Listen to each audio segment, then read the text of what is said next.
Nakaluto na ba kayo ng dried puset na hindi lupit? Kung hindi pa, panoorin yung video na to. Napakasimple lang. Tingnan nyo ha, ang laki-laki niyan. Tignan natin kung crunchy siya. Lagyan natin ng suka. Yan o. Sarap. Tignan natin kung crunchy to, malaking to. Kain.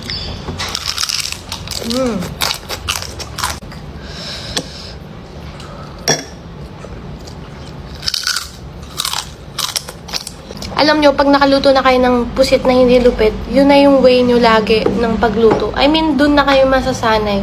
Parang gusto nyo ng perfect siya lagi. Promise. Ayoko na siya niluluto ng basta-basta na lang ilalagay. Gusto ko yung hindi na lupit, ganun.